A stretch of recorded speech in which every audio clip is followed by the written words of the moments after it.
कहानी कुंज में आप सभी का स्वागत है। तो दोस्तों, आज हम एक नई कहानी की शुरुआत करने जा रहे हैं। हैरी पॉटर और पारस पत्थर, अध्याय पहला, वह लड़का जो जिंदा बच गया। प्रिवी ड्राइव के मकान नंबर 4 में रहने वाले मिस्टर और मिसेस डजली गर्व से कहते थे, हम तो पूरी तरह सामान्य लोग हैं। कोई सोच भी नहीं सकता था कि यह लोग किसी रहस्यमय या अजीब चीज़ में उलझ सकते हैं, क्योंकि वे इस तरह की बेतुकी बातों से दूर रहते थे। मिस्टर डजली ग्रनिंग्स नाम की कंपनी में डायरेक्टर थे जो ड्रिल बनाती थी। मिस्टर डजली मोटे तगड़े थे और उनकी गर्दन तो जैसे थी ही नहीं, हालांकि उसकी मूछें बहुत बड़ी थी।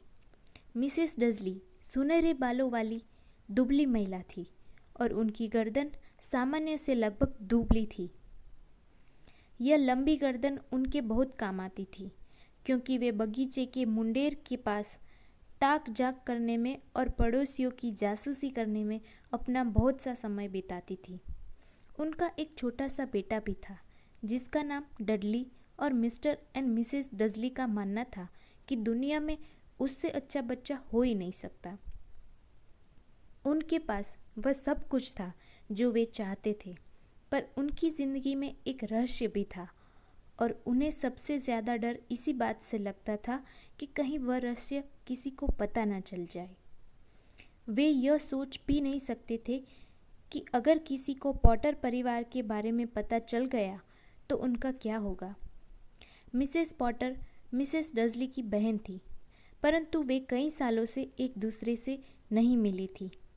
सच तो यह था कि मिसेस डजली सबको यही बताती थी कि उनकी कोई बहन नहीं थी, क्योंकि उनकी बहन और उसका निकम्मा पति उन लोगों से उतने ही अलग थे जितना अलग होना संभव था।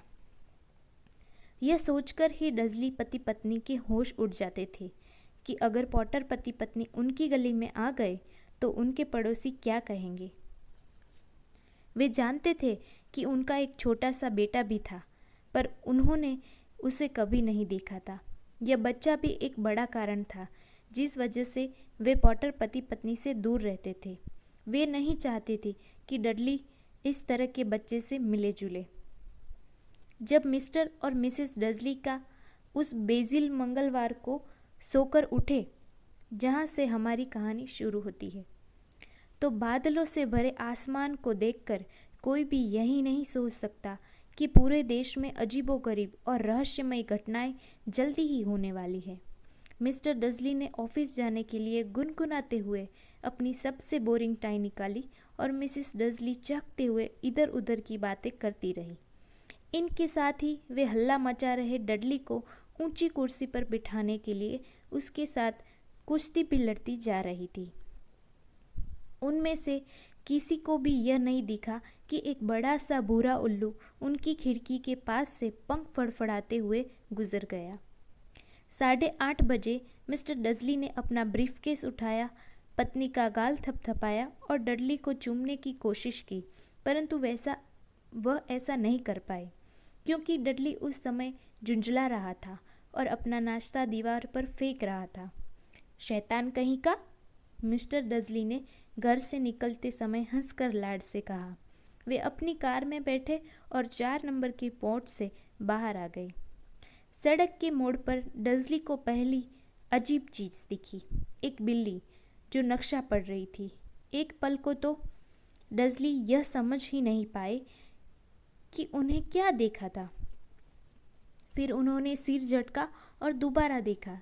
एक भूरी बिल्ली प्रिवी ड्राइव के मोड़ पर खड़ी थी, परंतु नक्शा कहीं नहीं दिख रहा था। उनके दिमाग में भी कैसे अजीब विचार आ जाते हैं। हो सकता है कि रोशनी की वजह से उनकी आंखों को धोखा हुआ हो। मिस्टर डजली ने आंखें झपकाई और बिल्ली को घूरा। बिल्ली ने भी पलटकर उन्हें घूरा। जब मिस्टर डजली मोड़ पर मुड़े तो सड़क पर आगे बढ़े तो उन्होंने कार के शीशे में बिल्ली को देखा। बिल्ली अब उस साइन बोर्ड को पढ़ रही थी जिस पर लिखा था प्रिवी ड्राइव। नहीं, वह साइन बोर्ड को देख रही थी। बिल्लियाँ न तो नक्शे देख सकती है, न ही साइन बोर्ड पढ़ सकती है। मिस्टर डजली ने अपने कंधे उचकाए और बिल्ली को अपने दिमाग से बाहर निकाल दिया। जब वे शहर की तरफ बढ़े तो उनके दिमाग में और कुछ भी नहीं था ड्रिल के उस बड़े ऑर्डर के सिवाय जो उन्हें इस दिन मिलने की उम्मीद थी। परंतु शहर के करीब पहुंचते पहुंचते उन्होंने कुछ ऐसा देखा जिससे उनके दिमाग से ड्रिल का विचार बाहर निकल गया। हर सुबह की तरह जब वे ट्रैफिक जाम में फंसे तो उनका ध्यान एक तरफ गया कि आज बहुत से लोग अजीब कपड़े पहनकर घूम रहे थे। चोगे पहनने लोग हर तरफ दिख रहे थे। मिस्टर डजली अजीब कपड़े पहनने वाले लोगों को पसंद नहीं करते थे। आजकल के जवान लड़के लड़कियां भी कैसे उटपटांग कपड़े पहनते हैं। उन्होंने सोचा यह कोई बेवकूफ़ी भरा नया फैशन होगा। उन्होंने अपनी उंगलियों से स्टीयरिंग व्हील पर तबला बजाया और तभी उनकी निगाह पास में खड़े कुछ अजीब लोगों के झुंड पर पड़ी। वे लोग रोमांचित होकर आपस में कानाफूसी कर रहे थे। मिस्टर डजली आग बबूला हो गए जब उन्होंने देखा कि उनमें से दो तो बिल्कुल जवान नहीं थे। अरे, उस आदमी की उम्र तो मुझसे भी ज़्यादा होगी और उसे शर्म नहीं आती कि वह गहरा हरा चोगा पहने हैं। उसकी यह मजाल। परंतु तभी मिस्टर डजली ने सोचा कि शायद इसका संबंध किसी मूर्खतापूर्ण काम से हो सकता है यह लोग किसी चीज़। हाँ, यही होगा। ट्रैफिक फिर से चालू हो गया और कुछ मिनट बाद मिस्टर डजली कंपनी की कार पार्किंग में पहुंच गए और उनका दिमाग एक बार फिर ड्रिल में उलझ गया। मिस्टर डजली 9वीं मंजिल पर अपने ऑफिस में हमेशा खिड़की की तरफ पीठ करके बैठते थे। अगर ऐसा नहीं होता तो उस सुबह उन्हें ड्रिल पर अपना ध्यान लगाए रखने में कठिनाई होती। वे भरी दोपहर में तेजी से उड़ते हुए उल्लुओं को नहीं देख पाए, परंतु नीचे सड़क पर खड़े लोग उन उल्लुओं को देखकर हैरान हो रहे थे। जब एक के बाद एक उल्लू तेजी से उड़ रहे थे तो लोग उनकी उंगली से इशारा कर करके मुंह फाड़े देख रहे थे।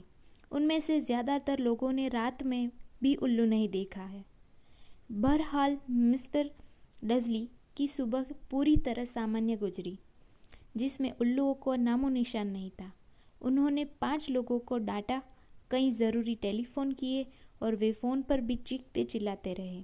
लंच के समय तक वे बहुत अच्छे मूड में थे। लंच में उन्होंने सोचा कि पैर सीधे कर ले और सड़क के पार सामने वाली बेकरी से अपने लिए स्वीट ब्रेड ले आए। चोगा पहने लोगों के बारे में वे पूरी तरह भूल चुके थे, परंतु बेकरी के पास वे एक बार फिर उनसे पास गुजरे। उनके पास से गुजरते समय मिस्टर डजली ने उनसे गुस्से से घूरा।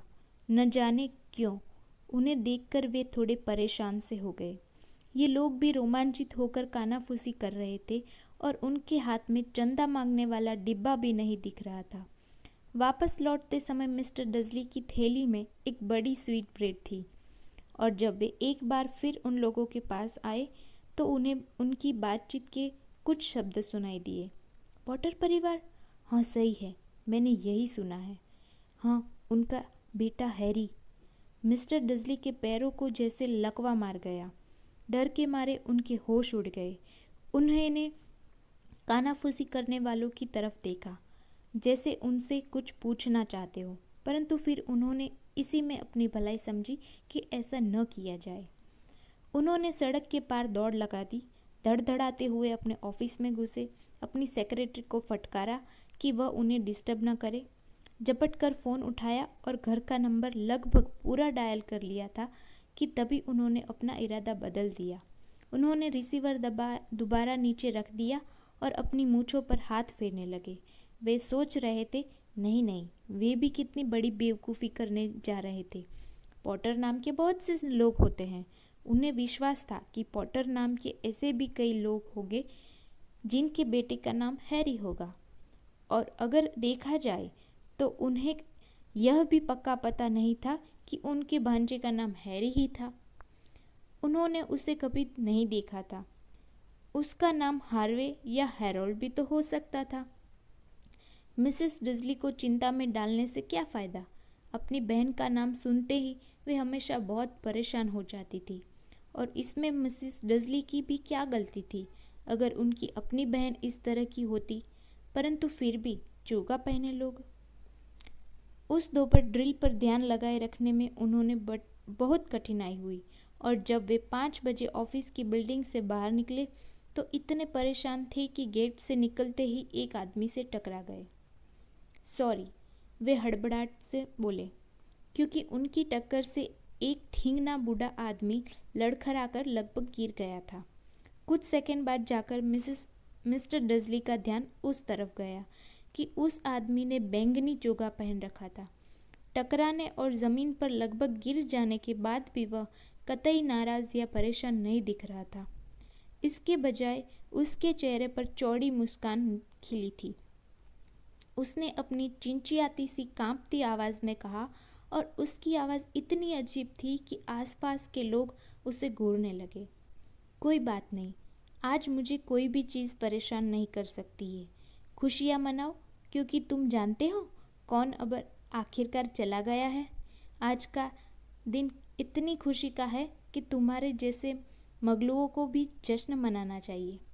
और फिर उसे बूढ़े ने मिस्टर डजली के कमरे में हाथ डालकर उन्हें गले लगाया और वहाँ से चला दिया।